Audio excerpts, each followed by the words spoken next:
पर देखिए organic compound दोनों की तरह बिहेव करने वाले कंपाउंड्स, ऐसे कंपाउंड जो इलेक्ट्रोफाइल्स भी होते हैं और क्या होते हैं बेटा, न्यूक्लियोफाइल्स भी होते हैं। Organic compound in which carbon is bonded with electronegative atom, जैसे कि ऑक्सीजन, नाइट्रोजन और सल्फर, ठीक है, by multiple bond behave as a electrophile as well as क्या होंगे बेटा, न्यूक्लियोफाइल।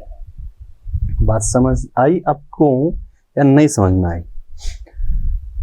देखो बहुत सिंपल से लैंग्वेज में लिखा बेटा, सिंपल, जितनी सिंपल लैंग्वेज में आप समझने की कोशिश करोगे, खुद की लैंग्वेज बनाओ, ठीक है, बहुत आसानी से समझो उसको कि ऐसा कैसे हुआ, ठीक है। तो ऐसे कंपाउंड, पहला देखिए ऑक्सीजन, नाइट्रोजन या सल्फर, ठीक है, इलेक्ट्रोनेगेटिव एलिमेंट, ठीक है, मल्टीपल बॉन्ड हो गए, ठीक है, वो इलेक्ट्रॉन, तो यहाँ पर देखो है ना, आर एल्काइल ग्रुप, यानी कि अपने को ये बात तो समझ में आएगी कि कार्बन चेन कितनी बड़ी हो सकती है, ठीक है, कार्बन, हाइड्रोजन, मल्टीपल बॉन्ड और इलेक्ट्रोनेगेटिव में सारी शर्तें पूरी हो रही है।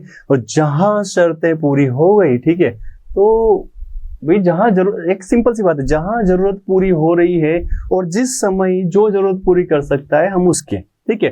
तो इलेक्ट्रोफाइल जो है, मैं मेरी बात नहीं कर रहा हूं, मतलब इनकी बात कर रहा हूं, ठीक है ना। तो जो इलेक्ट्रोफाइल्स है वो क्या होंगे बेटा, यहाँ पर देखो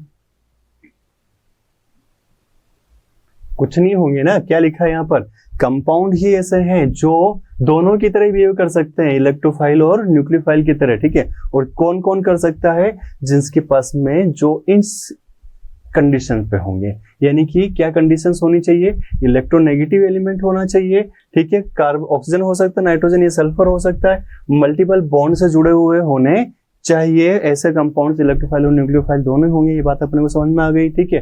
तो यहाँ पर देख रहे हैं अपन की कंडीशंस पूरी हो रही है, मल्टीपल बॉन्ड भी आ गया, डबल बॉन्ड आ गया, ठीक है, ऑक्सीजन भी आ गया, इलेक्ट्रोनेगेटिव एलिमेंट भी आ गया, कार्बन चेन आ गई यहाँ पर। तो सिंपल सी बात है।